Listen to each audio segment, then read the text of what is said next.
What's up, y'all? It's your boy, Ben Mahari here, representing Mahari Nation Sports Podcast. All right, man. We got the NBA Finals coming up soon, man. I'm going to give my video prediction later on in the afternoon, so stay tuned for that. But the big news I wanted to talk about in this particular video is the announcement of Tom Thibodeau being fired from the New York Knicks after 5 straight seasons. And one of the coaches that has really done a tremendous job turning around this New York Knicks franchise to the embarrassment that it was for so many years into now knocking on the doorstep of being a title contender. And I'll tell you what, man, this kind of threw me off by surprise a little bit. But when you actually look at the circumstances that led up to it, you can understand why they decided to fire him. Even though I disagree with it heavily, because why would you fire a coach that is pretty much giving you the sustained success that you never had throughout the last 2 decades? But I digress. I think the real reason why they fired him is based on how he's performed in the playoffs. Now, someone in the comment section did give me some points about why that he got fired from the Knicks, why that he got fired because of his postseason record and his inability to make certain adjustments, especially come around the playoffs time, especially in the last 3 years against the Indiana Pacers, how his teams has always not used deep rotations, how their offense has always been one-dimensional. And to that, I understand that heavily. Because remember, Tom Thibodeau coached my Chicago Bulls. And I saw a lot of that during his time in Chicago. Now, he will give you a certain level of success. But when it comes down postseason time, his teams, especially when it comes to their offenses, have always been absent. You could look at it as this way.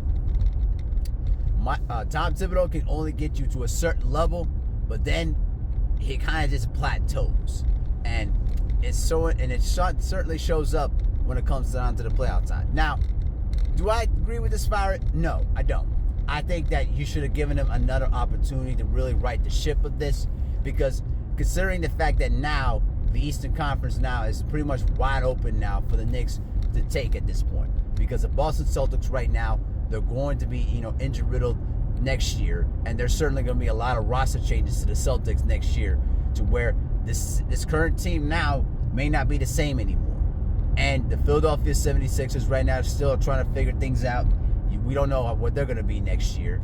All right, we know Indiana's always going to be in the mix. So right now, the Eastern Conference right now is pretty much wide open at this point for them to take it.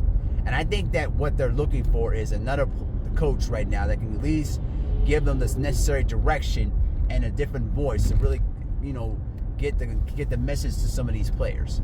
Now, who I would say they should replace him with, I think if Mike Malone is available to have an interview right now, that's the first coach I look at to try to at least give an interview towards and maybe give him some heavy consideration. Because Mike Malone, I'm going to tell you something. Mike Malone got wrongfully fired in Denver. And I think that in the situation in New York could be a good opportunity to show that he was basically just unjustly fired for no reason at all, other than the fact that he had a general manager in Calvin Booth that made dumb decision after dumb decision left and right. But you can hear about my commentary about the Mike Malone and Calvin Booth situation in my channel too. It's also up. But I do think that the New York Knicks need to answer this. What are you going to do with Cat?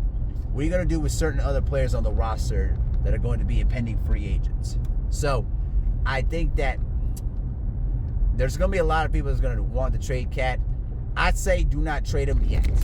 I say give him another season. If he continues to underperform like he did in the conference finals against the Pacers, then yeah, I would trade him. But right now, I think that the New York Knicks right now, they really need to start looking at what can they do to try to make this team a little better in terms of their offense. Now, their defense was always legit, and they were always, fighting hard. But against the Pacers, bro, they really had some trouble. And to be honest with you, I feel like this is the reason why Thibodeau got fired, because he refused to make key adjustments. You tried to tinkle around with the starting lineup, and you try to put Mitch Robinson in there in place of Josh Hart. And I think that was one of the other reasons why he got fired. You tinkled around with the starting lineup thinking that it was going to get you at least a better opportunity on the boards. But playing 2 big men at the same time just didn't make any sense to me.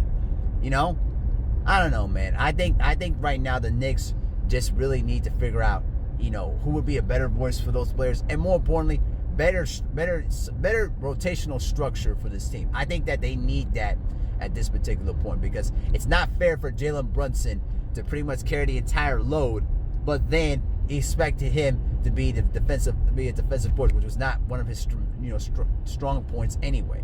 So that's what I tend to think of this, man. But I don't know, man. I don't know what the Knicks are gonna do, but they're gonna have a lot of questions to answer this offseason. But if they hire a coach that is not even under the class of anybody, like a Mike Malone that is available for you right now, I'll tell you what, it's gonna be another LOL Knicks moment where you basically fired away a good coach and replaced him with a mediocre coach that pretty much got you nowhere. So let's see what happens. We'll see what happens, what the Knicks decide to do during the offseason. So that's all I got to say about it, man. Tell me what y'all think.